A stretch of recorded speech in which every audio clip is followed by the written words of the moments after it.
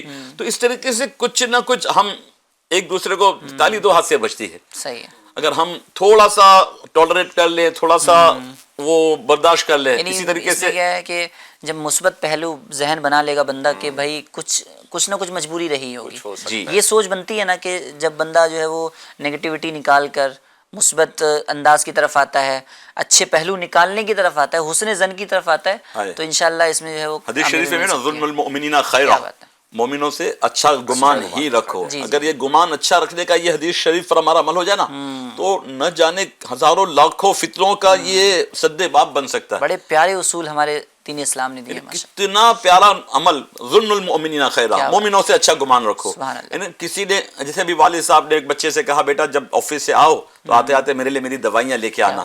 اب وہ تھکا ہارا آیا، اب اس کو ذہن میں بات یہ رہی نہیں، بھول گیا، یا اس وقت اس کے پاس پیسے نہیں تھے، یا کسی اور مجبوری سے وہ بھول گیا.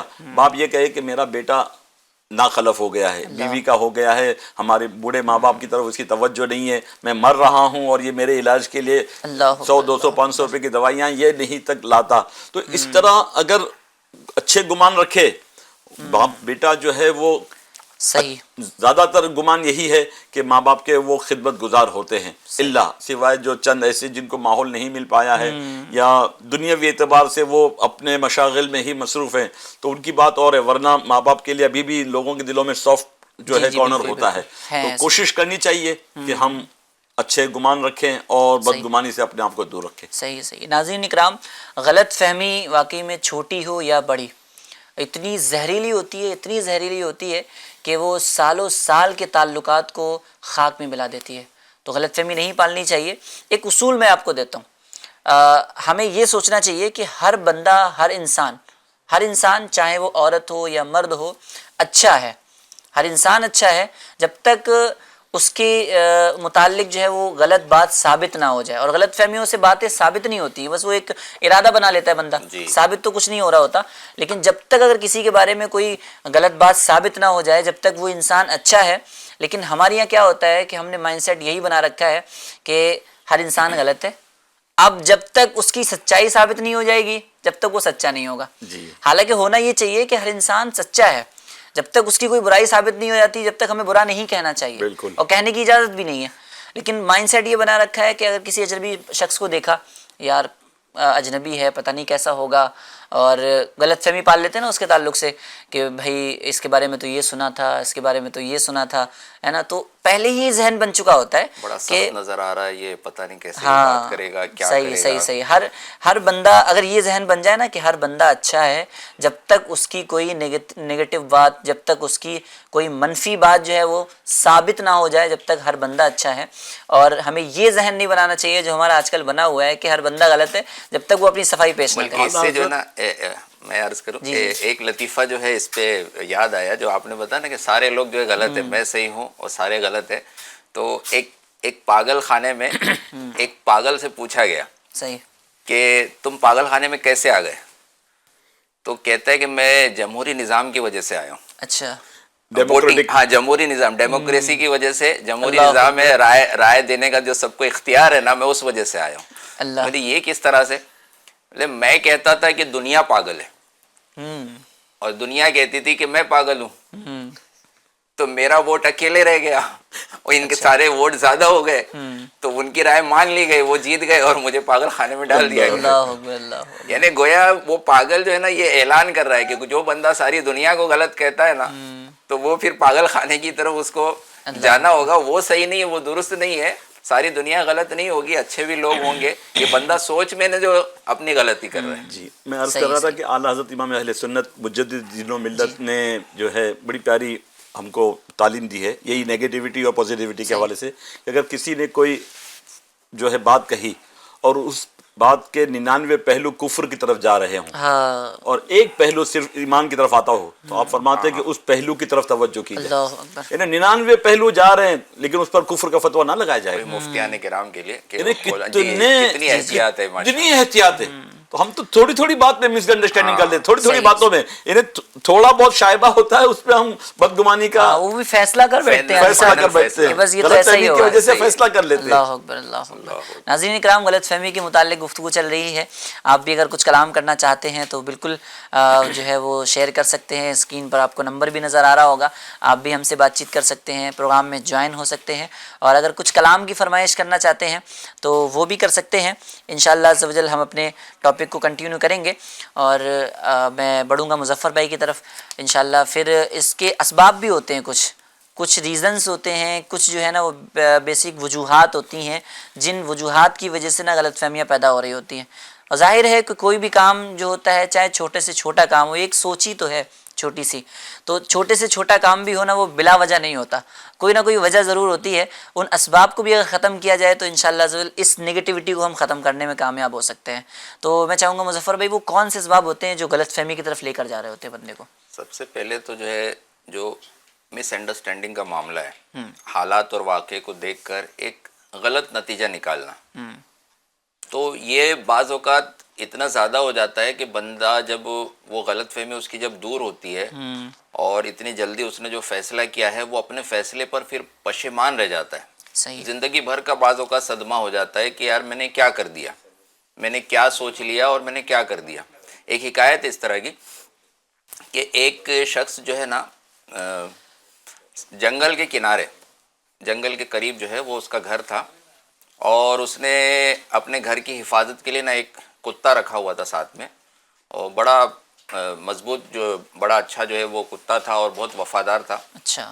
ایک بار یہ گھر والے نا کہیں جانے لگے خریداری کے لیے, سامان وغیرہ کے لیے, تو ان کا ایک چھوٹا سا بچہ تھا, شیرخوار بچہ تھا. شیرخوار بچے کو وہ ساتھ میں نہیں لے گئے, وہ گھر میں ہی چھوڑا انہوں نے, اور کتا بھی جو ان کا بالکل ٹرینڈ تھا اس کو رکھوالی کے لیے اور یہ سنبھال کے لیے کہ بچے کی حفاظت کرتے رہنا اور ہم سامان لے کر آتے ہیں. اب سامان لے کر جب وہ گھر پہنچے نا تو کتا بھی تھوڑا زخمی بھی نظر آیا, اور اس کے منہ سے دانتوں سے جو ہے نا خون کے قطرات لگے ہوئے, چہرے پر خون لگا ہوا وہ نظر آیا.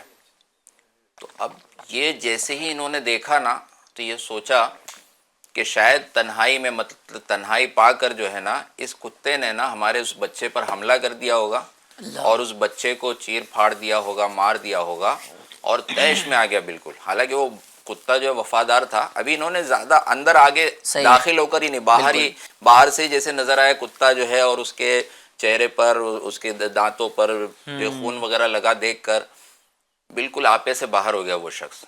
اس کتے نے مطلب میرے بچے کی جان لے لی, میرے بچے کو زخمی کر دیا, جان لے لی اس کی, اب اس کو چھوڑوں گا نہیں.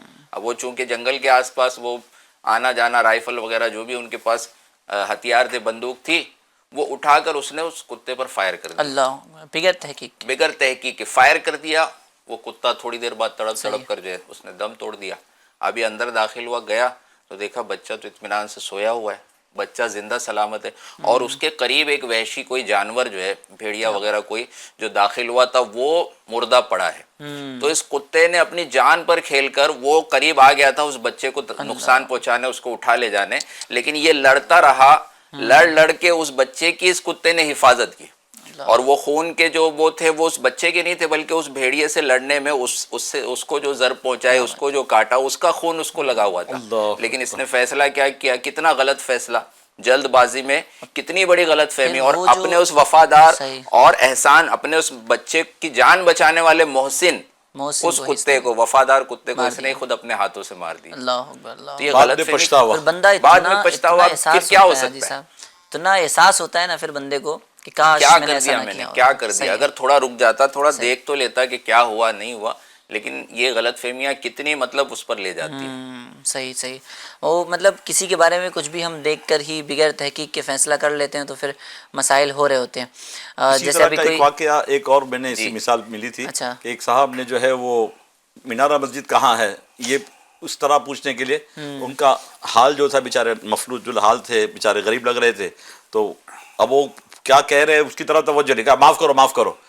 انہوں نے کہا بھائی میں بھکاری نہیں ہوں, میں سائل نہیں ہوں, میں اپنا مینارہ مسجد محمد علی روڈ پر کہاں ہے میں یہ پوچھ رہا ہوں, میں معافی کا طلبدار ہوں, میں سمجھا کہ آپ سوال کر رہے ہیں, میں نے اس طرح جھڑک دیا.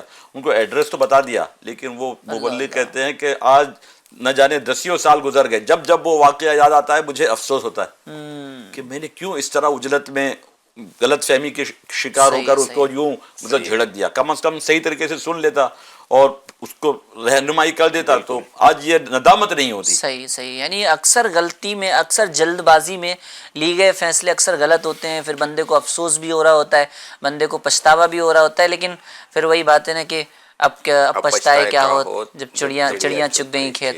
تو یہ ہوتا ہے کہ جب بندہ جب ٹائم نکل جاتا ہے تو پھر وہ کتنی بھی معافیاں مانگ لے. ایک چلیں سوری بولنے سے, بولنا بھی چاہیے, سوری بولنے سے جو ہے نا وہ ایک دفعہ کو تعلقات بننے لگتے ہیں, لیکن کیسے نا جب شیشہ ٹوٹتا ہے تو اسے کسی بھی طریقے سے جوڑا جائے لیکن اس کے اندر درار رہ جاتی ہے, اس کے اندر وہ نشان رہ جاتا ہے. تو ناظرین اکرام اپنی زندگی کے اندر ٹھہراؤ لائیں اور جو ہے وہ غلط فہمی اتنی جلدی پالنے کی جو ہے وہ نہ کریں کہ ہو سکتا ہے کہ غلط فہمی ہی کی وجہ سے ہمیں کہیں نقصان نہ اٹھانا پڑے. ناظرین اکرام آپ کی فرمائشوں کو بھی شامل کرتے ہیں پروگرام میں, انشاءاللہ دیکھتے ہیں کہ کیا کیا کمنٹس آئے ہیں, پھر اسی حساب سے جو ہے وہ کلام کو بھی شامل کرنے کی کوشش کریں گے. جی ایک پٹیل سر ہیں, کہہ رہے ہیں السلام علیکم ورحمۃ اللہ وبرکاتہ. وعلیکم السلام ورحمۃ اللہ وبرکاتہ. میں مدینے چلا نعت سنا دیجئے, جزاک اللہ خیر. اور ایک ارباز بھائی ہیں, کہہ رہے ہیں السلام علیکم ورحمۃ اللہ وبرکاتہ. وعلیکم السلام ورحمۃ اللہ وبرکاتہ. یہ کلام سننا ہے, تیرے قربانہ پیارے محمد, تیرے قربان پیارے محمد. اچھا ایک ضیاء بھائی ہیں, کہہ رہے ہیں very good very nice speaking حاجی صاحب, ماشاء اللہ کیا بات ہے. آپ کی محبتوں کا بہت شکریہ, بہت جزاک اللہ. انشاءاللہ کچھ کلام بھی اپنے اس پروگرام میں شامل کریں گے, اور آپ کچھ بھی کلام فرمائش کرنا چاہتے ہیں, کچھ بھی جو ہے وہ ہم سے نعت یا کچھ بھی سننا چاہتے ہیں تو آپ جو ہے وہ اپنی آڈیوز بھی بھیج سکتے ہیں, انشاءاللہ کچھ کلام بھی شامل کرتے ہیں. جی میں مدینے چلا, میں مدینے چلا,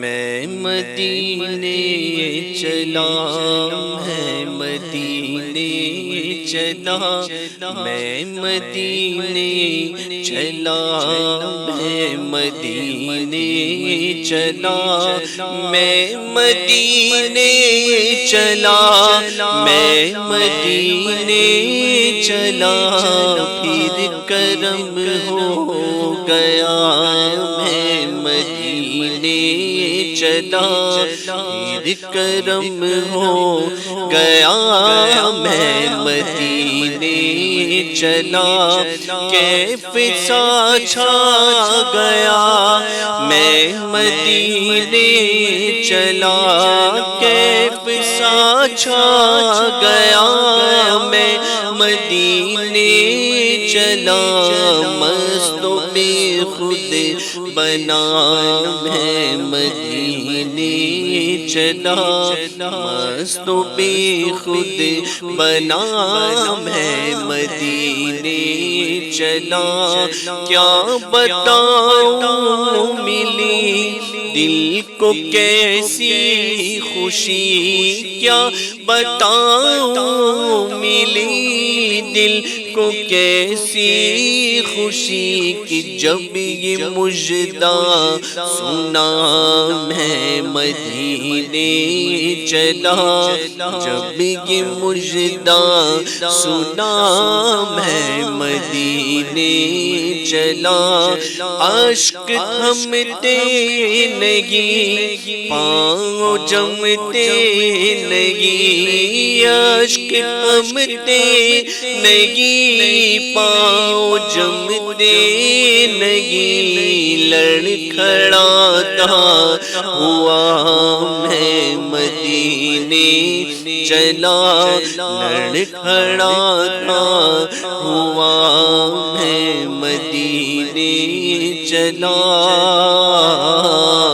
میں مدینے چلا۔ سبحان اللہ سبحان اللہ سبحان اللہ۔ کچھ کالز بھی ہیں تو اس کو بھی شامل کرتے ہیں۔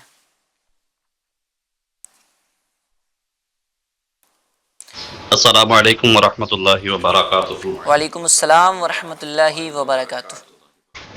شعیب رضا تاری ممبرا سے عرض کر رہا ہوں، یہ کلام سنا دیجئے، سفر ہمارا بھی ہو سرکار مدینے کا۔ جزاک اللہ خیرہ۔ السلام علیکم ورحمۃ اللہ وبرکاتہ۔ وعلیکم السلام ورحمۃ اللہ وبرکاتہ۔ بڑا پیارا کلام ہے، سفر ہمارا بھی ہو سرکار مدینے کا، انشاءاللہ شامل کریں گے۔ جی کچھ کلام ہو جائے۔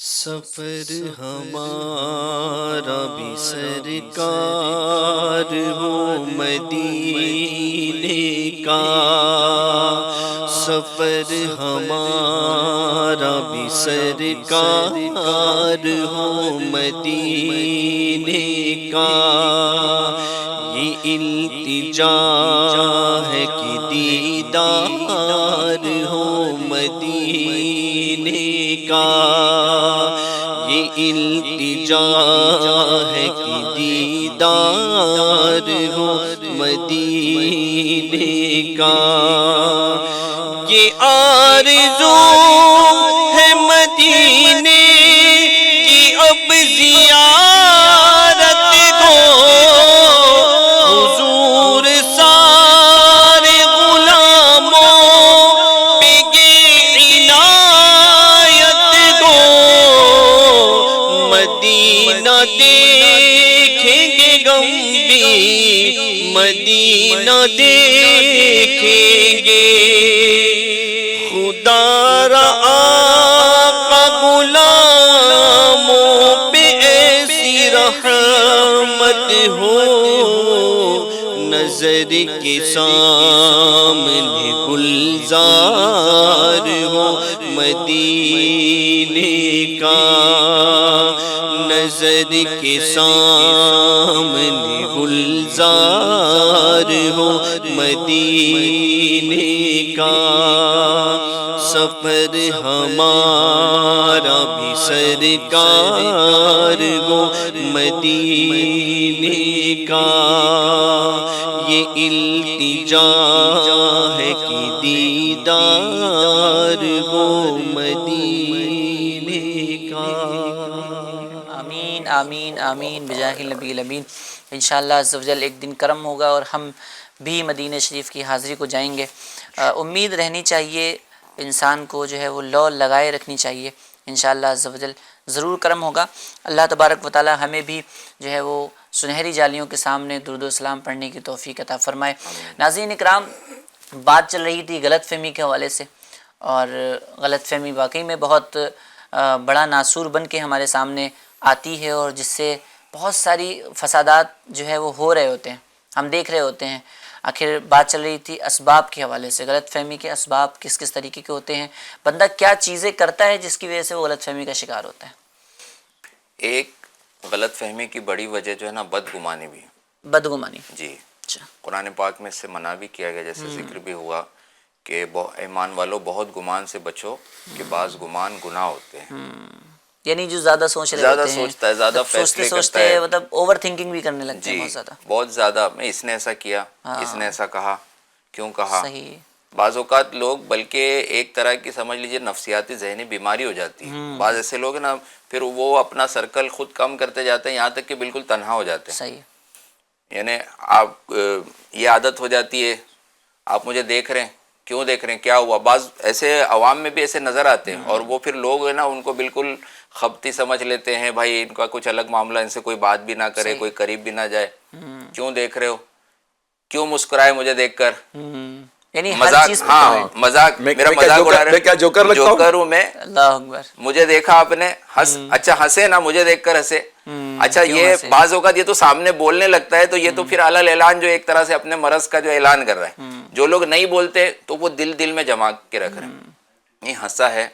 امیر اہل سنت نے کیا تربیت فرمائی ہے، اگر کوئی شخص جو ہے نا راستہ چلتے ہوئے اگر کیلے کے چھلکے پر پیر پڑ جائے، پھسل جائے، وہ گر جائے، تو جو گرنے والا ہوتا ہے نا وہ جھیپے ہوئے نا ادھر ادھر دیکھتا ہے، اپنی جھیپ مٹانے کے لیے کسی نے دیکھا تو نہیں، اور لوگ جو ہے نا دوڑتے ہیں، ارے بھائی، ارے گر گئے، لگی تو نہیں۔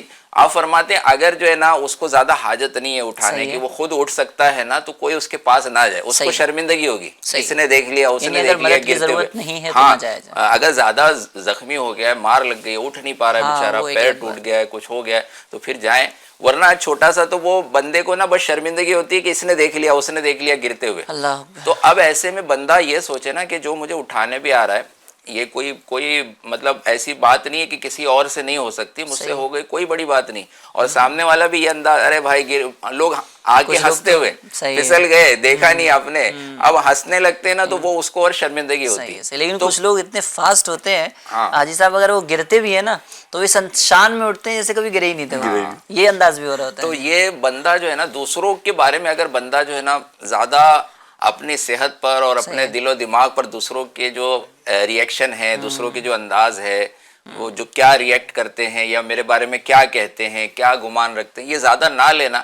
آج گناہوں کے معاملات میں بندہ بے خوف ہو جاتا ہے، یہ نہیں سوچتا ہے کہ بھائی میں دیندار ہوں، اگر میری زبان پر فلمی گانے آئیں گے تو لوگ کیا کہیں گے، اگر میرے گھر سے میوزک کی آواز آئے گی، میں نے کالر ٹیون میوزیکل رکھی ہوئی ہے، کوئی مجھے دیندار شخصیت کوئی فون کرے گی، امام صاحب فون کریں گے تو ان کا کیا تاثر ہوگا، لوگ کیا کہیں گے، یعنی گناہوں کے معاملے میں لوگ کیا کہیں گے نہیں سوچتا ہے۔ یہاں سوچنا چاہیے تو نہیں سوچنا، ہاں سوچنا چاہیے، خیال رکھنا چاہیے، لوگوں کے تنفیر عوام سے بچنے کا ایک ذہن دیا گیا ہے۔ جیسے 2 رکعت جمعہ کی نماز پڑھ کر لوگ نکلنے لگتے ہیں، باقی نمازیں ہی نہیں پڑھتے، بلکہ بقیہ دن میں فرض نمازیں بھی نہیں پڑھتے، صرف وہ ایک دن جمعہ کا ایک ضروری سمجھ کے آتے نمازیں پڑھتے ہیں۔ اب جیسے بعض لوگ دعا سے بھی پہلے نکلنے لگتے ہیں، یا بہت اول دعا ہوئی، دعائے اولا ہوئی اور وہ نکلنے لگے۔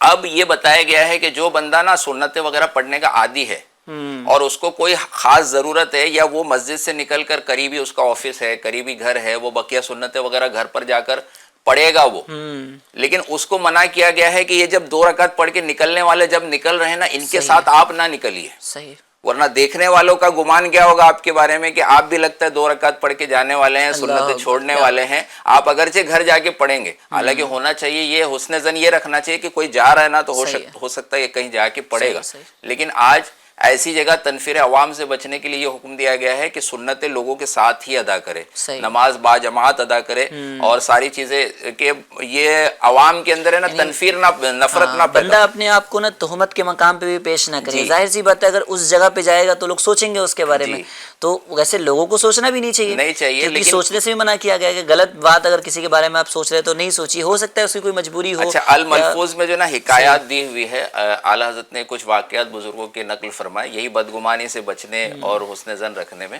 ایک بزرگ رحمۃ اللہ تعالی علیہ تھے، بظاہر مطلب بالکل پابند شرع بھی تھے، اور انہوں نے کیا کیا تھا، ان کا ایک شوق تھا، مطلب پہلوانی کیا کرتے تھے وہ، اور ایک اکھاڑا بھی باقاعدہ انہوں نے بنا کے رکھا تھا، شاگردوں کو تربیت دیتے تھے، اور کوئی خلاف شرع بات نہیں تھی، جیسا ستر عورت جو ہے چھپا ہونا چاہیے شریعت کی پابندی کے ساتھ، اور کوئی ایسے ناجائز اور گناہ کی بات نہیں ہے۔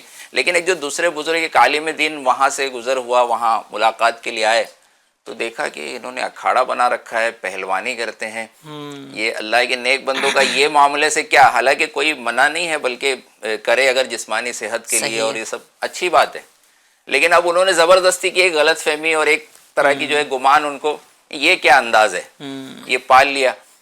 اب وہ وہیں ان کے یہاں ٹھہرے، اب رات میں سوئے تو خواب میں دیکھ رہے ہیں نا کہ میدان محشر جو ہے وہ قائم ہے، اور اب وہ کسی ایک دریا میں کہیں پھنس گئے ہیں اور وہاں سے نکل نہیں پا رہے، اب وہ جتنا کوشش کر رہے اس کو پار کرنے کی، نکل نہیں پا رہے ہیں، لیکن انہوں نے کیا کیا، وہ بزرگ جو ہے جو پہلوانی کر رہے تھے نا، وہ ان کو نظر آتے ہیں، اور ہاتھوں سے پکڑ کر انہوں نے کھینچا اس کو اور باہر نکال لیا، دریا سے باہر نکال لیا، اور پھر ان کی آنکھ کھل جاتی ہے، اب یہ جب دوبارہ وہ جو پہلوانی کرتے تھے بزرگ ان کے پاس آتے ہیں تو آپ فرماتے ہیں کہ بتاؤ ہم اگر یہ پہلوانی نہ کریں تو اتنی طاقت ہمارے اندر ہوگی کہ ایسا دریا سے کھینچ کے نکالا. خواب کی بات ان کو پتہ لگ گئی اور یہ ان کا گمان جو ہے وہ دور کر دیا انہوں نے کہ بھائی یہ سب کرنے سے دیکھیے آپ کے کیسے فائدہ ہو رہا ہے. اسی طرح ایک اور بزرگ تھے وہ بادشاہوں کے دربار میں بیٹھتے تھے. صحیح ہے. جو اس وقت کے بادشاہ ہوتے تھے, وزیر ہوتے تھے, امیر ہوتے تھے.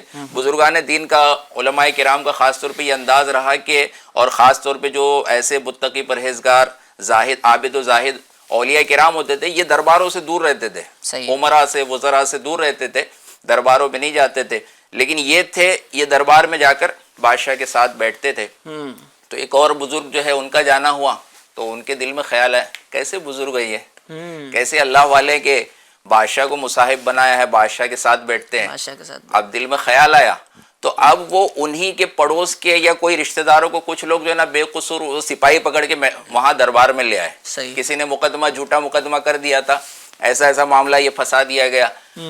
اب وہ حضرت جو بیٹھے ہوئے تھے انہوں نے واقعہ سمجھایا کہ جو بتایا گیا ہے نا یہ چیز درست نہیں ہے, اور میں ان لوگوں کو جانتا ہوں, یہ ایسے نہیں ہے, بے قصور ہے, ان کو چھوڑ دیا جائے. ان کو آزاد کر دیا گیا. پھر ان کو اس خطرے کی خبر ہو گئی, اس گمان کی خبر ہو گئی دل میں. تو آپ ان سے فرماتے ہیں کہ بتائیے میں یہاں بیٹھ کر اگر یہ کام نہ کروں تو خلق خدا کیسی پریشان ہوتی رہے. میں اسی لیے آ کر بیٹھتا ہوں, میں اپنے ذاتی فائدے کے لیے کہ مجھے مال و دولت مل جائے یہ نہیں, بلکہ ان کو جو یہ ظلم نہ کرے, عدل و انصاف سے کام لے, اور جو بے قصور اگر ایسا پھنس جائے نا تو اس کی رہائی کے لیے, اس کی سفارش کے لیے میں یہاں بیٹھتا ہوں. کیا بات. تو یہ بدگمانی سے بندہ بچتے ہوئے اچھا گمان اگر رکھے, کیونکہ بظاہر حالات بعض اوقات ایسے نظر آتے ہیں کہ معاملہ کچھ اور ہے, لیکن بندہ اگر کنکلوژن پہ نہ پہنچے اور خود سامنے والے سے ہی رائے طلب کر لینا تو اس کی باتیں جو ہے کھل جائے گی. اب جو اللہ والے تھے تو وہ تو دل کے خطرے پر جو ہے ظاہر ہو گیا ان کے اوپر, اور اس پر جو ہے وہ خبردار ہو گئے, انہوں نے اصلاح کر دی, انہوں نے بتا دیا. اب عام شخص کے بارے میں اگر آپ کچھ دل میں سوچ لیں گے اور اس کو بتائیں گے بھی نہیں تو اس کو پتہ تو نہیں چلے گا, اور وہی پالے پالے آپ جو ہے کہاں تک بڑھ جائیں گے. آج دنیاوی اعتبار سے کوئی کسی کے ایم ایل اے کے یہاں بیٹھتا ہے, کسی کارپوریٹر کے یہاں ہے, یا کسی چیف منسٹر کے آفس میں بیٹھا ہے, یا اس کی باتیں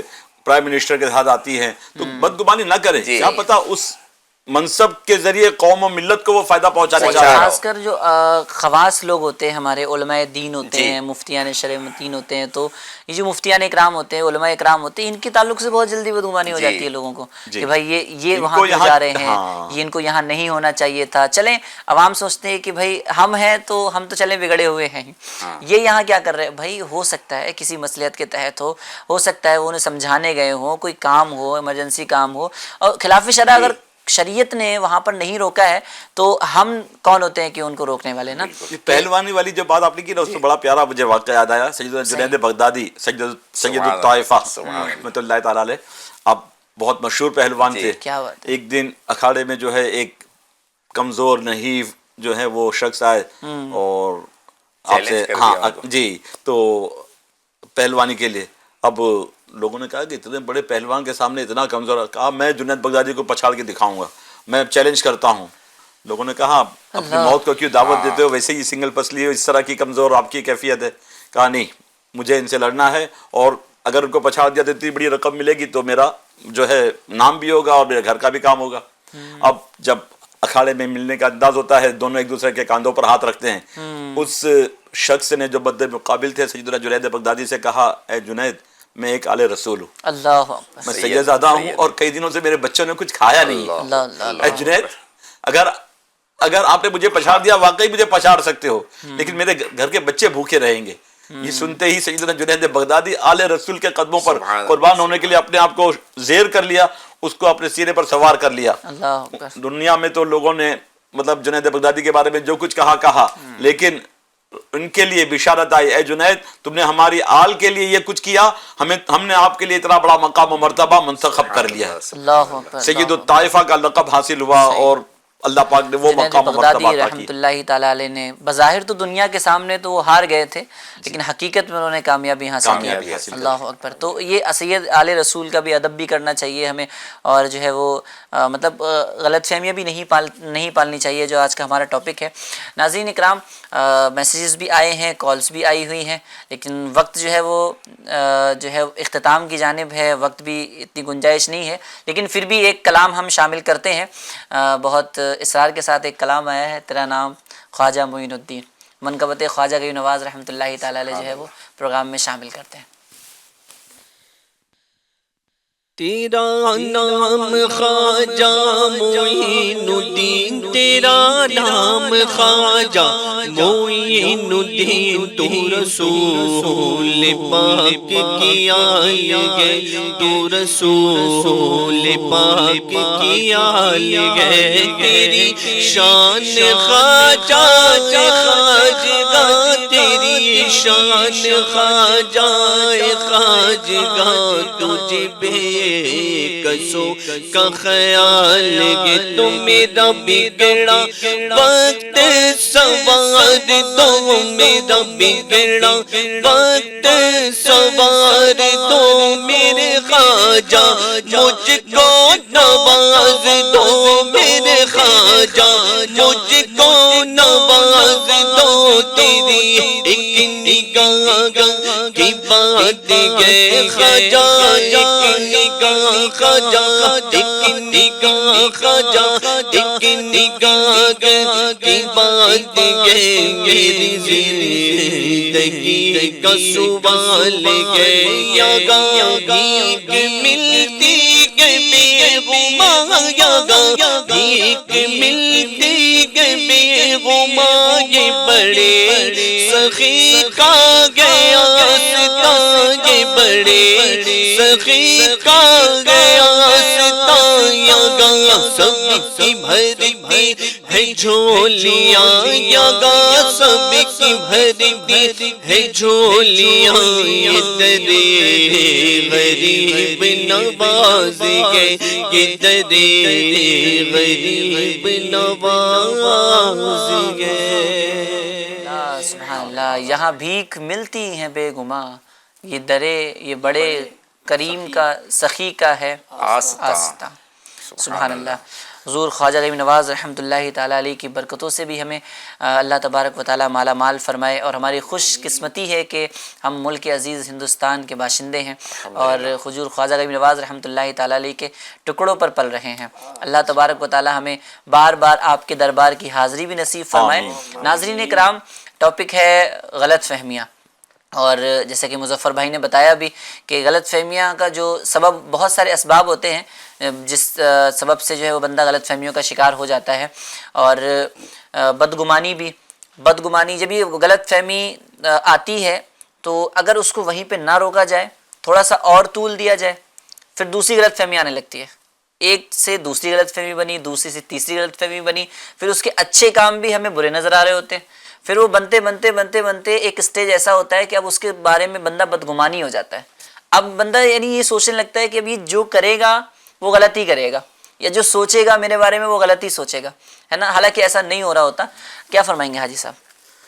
بسم اللہ الرحمن الرحیم۔ غلط فہمی کا ایک مؤثر حل یہ بھی ہے صحیح ہے کہ جس کے بارے میں بدگمانی ہے، غلط فہمی ہے، اس سے جا کے براہ راست مل لے صحیح، اور اس کے سامنے حقیقت حال کا اظہار کرے۔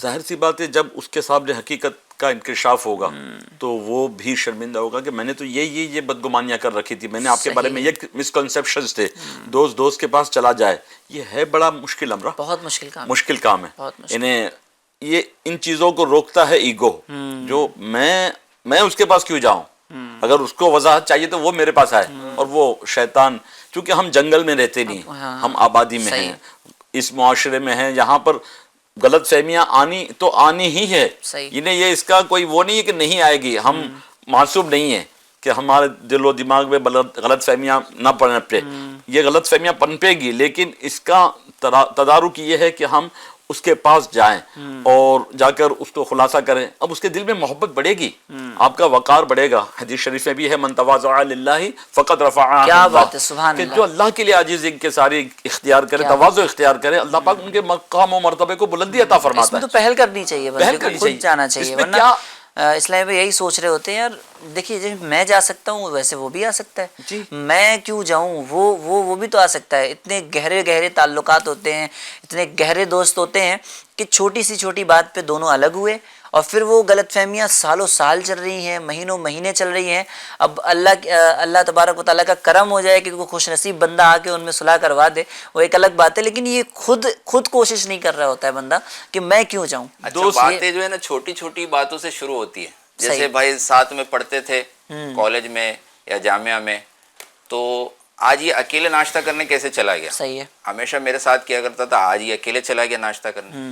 اچھا جو چھٹی ہوئی تو میرے لیے رکا نہیں، گھر چلا گیا ڈائریکٹ، ہم ساتھ میں بیٹھتے تھے۔ اب وہ ایک بات وہ جمع ہوتے جا رہی ہے اور وہ کلیئر بھی نہیں کر رہا ہے، نہیں اب یہ کب بولے گا میں دیکھتا ہوں، کب بولے گا کیا کرے گا میں دیکھتا ہوں۔ وہ بھی یہی سوچ رہا ہوتا ہے کہ وہ سامنے والا صفائی دے، میرے بغیر پوچھے وہ بتائے، حالانکہ وہ بھی نہیں بتا رہا ہوتا اور یہ بندہ پوچھ بھی نہیں رہا ہوتا۔ یہ ہو سکتا ہے کہ اس کی طرف سے بھی وائس ورثہ یہی ہو کہ یہ کیوں مجھ سے نہیں پوچھتا، مظفر بھائی مجھ سے کیوں نہیں پوچھتے، مظفر بھائی سوچتا ہے کہ بھائی یہ ابو بکر مجھ سے کیوں نہیں پوچھتا یا مجھ سے کیوں نہیں ملتا، اور میں بھی ان کے بارے میں یہی گمان کر رہا ہوں۔ شیطان دونوں طرف آگ لگا رہا ہوتا ہے۔ اللہ اکبر۔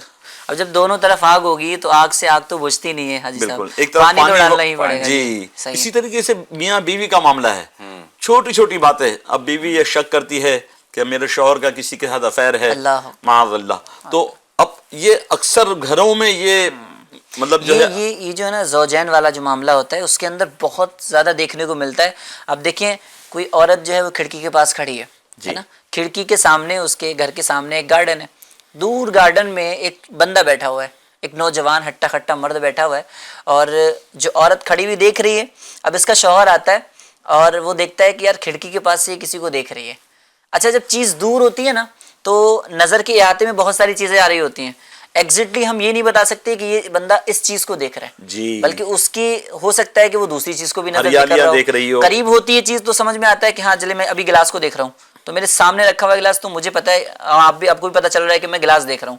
ابھی میں اگر دور نظر کروں گا تو آپ نہیں بتا پائیں گے کہ میں کیا دیکھ رہا ہوں، ہے نا، بہت ساری چیزیں ہیں دور۔ اور کبھی خیالات میں بندہ گم ہوتا ہے، وہ اگرچہ وہاں دیکھ رہا ہے لیکن وہ اس کی وہاں توجہ نہیں، وہ اپنے خیالات میں گم ہے، وہ کچھ سوچ رہا ہے، نظر اس کے سامنے ہے، لیکن اس میں بھی بندہ دیکھنے والے یہ غلط جو تاثر لے لیتے ہیں کہ یہ وہ اس چیز کو دیکھ رہا ہے، اس چیز کو، تو وہ اس طرح کا ایک واقعہ بھی ہے۔ حضرت عثمان غنی رضی اللہ تعالیٰ عنہ ایک بار بیٹھے ہوئے تھے اور حضرت عمر فاروق رضی اللہ تعالیٰ عنہ گزرے اور آپ نے سلام کیا۔ اب آپ ہے نا کچھ اپنی سوچ میں گم تھے، اور کسی روایت کا غالباً جو آپ کو وہ تھا کہ اس میں آپ جو ہے نا غور و فکر میں تھے، اور آپ کو نہ آواز سنائی دی نہ سلام، کیونکہ سلام آپ سنتے تو فوراً آپ جواب دیتے، ملاقات کرتے۔ اب فاروق اعظم رضی اللہ عنہ وہاں سے گزر گئے، آپ کے دل میں خیال آیا کہ عثمان غنی نے مجھے سلام کا جواب نہیں دیا، اللہ اکبر، کہیں مجھ سے ناراض تو نہیں ہے، کیا معاملہ ہے؟ لیکن آپ نے فوراً اس کو رفع کرنے کے لیے صدیق اکبر رضی اللہ عنہ کی بارگاہ میں حاضری دی، کیا بات ہے، اور آپ امیر المومنین تھے، آپ کی بارگاہ میں مسئلہ پیش کیا کہ حضور ایسا معاملہ ہے کہ حضرت عثمان غنی کو میں نے سلام کیا تو انہوں نے جواب نہیں دیا، پتہ نہیں کیا بات ہے، تو اگر آپ چل کر جو ہے نا یہ معاملہ حل کرا دے، معلوم ہو جائے کیا ناراضگی ہے، کیا معاملہ ہے۔ تو حضرت صدیق اکبر رضی اللہ تعالیٰ عنہ خلیفۃ المسلمین ہونے کے باوجود، امیر المومنین ہونے کے باوجود کہ مسئلہ بہت اہم ہے، دو بڑی شخصیات جو ہے ان کا مسئلہ ہے، ساتھ میں آپ فاروق اعظم کو لے کر پہنچتے ہیں اور پوچھتے ہیں کیا بات ہے، کوئی ناراضگی ہے، کوئی معاملہ ہے، کیا چیز ہے، آپ پیش کریے۔ تو وہ بتاتے نہیں ایسی کوئی بات نہیں، بولے یہ عمر فاروق عمر بن خطاب جو یہاں سے گزرے تھے آپ کو سلام کیا، بولے یہ گزرے تھے، مجھے تو گمان بھی نہیں، میں تو اپنے کچھ سوچ خیال میں گم تھا، میں نے ان کو دیکھا بھی نہیں، میں نے آواز بھی نہیں سنا، میں ایسا کیسے کر سکتا ہوں کہ سلام کا جواب نہ دوں، اور ایسی کوئی ناراضگی کی بات نہیں۔ پھر وہ آپ بتاتے ہیں کہ جو سوچ میں آپ تھے، نہیں ہوا کہ کوئی بندہ گزر کے اس طرح فوراً جو ہے نا اگر کوئی بات بھی آئی تو فوراً دور کر لی جاتی تھی۔ صحابہ کا انداز دیکھیں، فوراً کلیئر کر لینے والا انداز تھا۔ اسی طرح ایک واقعہ جو نا محمود اور ایاز کا واقعہ ہے کہ ایاز جو ہے غلام تھا محمود کی بارگاہ میں، تو ان کا ایک بیٹا تھا ایاز کا، اس کا نام محمد تھا، تو ہمیشہ جو سلطان جو ہے نا اس کو پکارا کرتے تھے، اے محمد ادھر آؤ، اے محمد یہ کام کرو۔ ایک دن آپ نے پکارا اے ایاز کے بیٹے، اللہ، اب یہ سن کر نا جو وہ ایاز تھا وہ اس کو لگا کہ اب ہے نا کچھ معاملہ، چونکہ یہ غور بھی کرنا چاہیے، اگر کوئی مزاج بدلا، اگر کوئی معاملہ بدلا نا تو کوئی غلطی ہو سکتی ہے، کوئی معاملہ ہو سکتا ہے، تو فوراً جو ہے وہ حاضر ہوتے ہیں اور عرض کرتے ہیں کہ حضور میرے بیٹے سے یا مجھ سے کوئی غلطی ہو گئی ہے، کوئی جرم صادر ہو گیا ہے، تو میں پہلے ہی پیشگی معافی چاہتا ہوں، آپ ارشاد فرمائیے کیا غلطی مجھ سے یا میرے بیٹے سے ہو گئی؟ تو سلطان جو اس کو جواب دیتے ہیں کہ نہیں کوئی ایسی بات نہیں ہے، نہ تم سے کوئی غلطی ہوئی نہ تمہارے بیٹے سے غلطی ہوئی. لیکن حضور پھر میں نے ایک تبدیلی محسوس کی ہے کہ ہمیشہ آپ میرے بیٹے کا نام محمد کہہ کے آپ نام لے کے اس کو پکارتے تھے ہمیشہ، صحیح ہے. لیکن آج آپ نے نا ایاز کے بیٹے کہا ہے نا، تو مجھے ایسا لگ رہا ہے کہ کوئی غلطی ہو گئی ہے، کوئی معاملہ ہو گیا ہے، تو آپ تھوڑا ناراض ہوئے ہیں کہ نام سے نہیں پکار رہے. کیا بات ہے. تو وہ کہتے ہیں کہ دراصل بات یہ ہے کہ محمد جو نام ہے نا تمہارے بیٹے کا، وہ ہمارے آقا صلی اللہ علیہ وسلم کا نام ہے، وہ ہمارے آقا کا نام ہے. اور میں محبت کے ساتھ جب بھی پکارا کرتا تھا تو میں ہمیشہ باوضو ہوتا تھا نا تو محمد نام پکارا کرتا تھا. کیا بات ہے. اس وقت میرا وضو نہیں ہے نا، اس وقت میں نے اس لیے میرا وضو نہیں ہے تو میں نے محمد نام پکارنا جو ہے نا گوارا نہیں کیا کہ بے وضو ہو کر میں محمد نام پکاروں، اس لیے میں نے ایاز کے بیٹے کا. کیا بات ہے. کیا بات تو بات بھی کلیئر ہو گئی. صحیح صحیح. غلط فہمیاں جب بھی غلط ہوتی فہمی ہیں جو ہے کوئی ایسا معاملہ نہیں، بولو فوراً دور کر لینا چاہیے، فوراً دور کر لینا چاہیے. اور زوجین میں جو آج کل نا اتفاقیاں دیکھی جاتی ہیں تو وہ عورت جو ہے نا وہ کھڑکی پہ کھڑے ہو کے جو ہے وہ گارڈن میں بیٹھے ہوئے شخص کو بظاہر اس کے وہ جب اس کا شوہر آیا تو اس کو ایسا ہی لگا کہ بظاہر وہ کھڑکی کے پاس کھڑی ہے عورت اور بیٹھے ہوئے گارڈن میں جو ہے نا وہ مرد کو دیکھ رہی ہے. اب دیکھتے ہی دیکھتے اچانک سے کیا ہوا، اس مرد کے آگے سے اس کا ہی بچہ ایک گارڈن میں کھیل رہا تھا. وہ بچہ جو ہے نا وہ اٹھا تو عورت نے اشارہ کیا.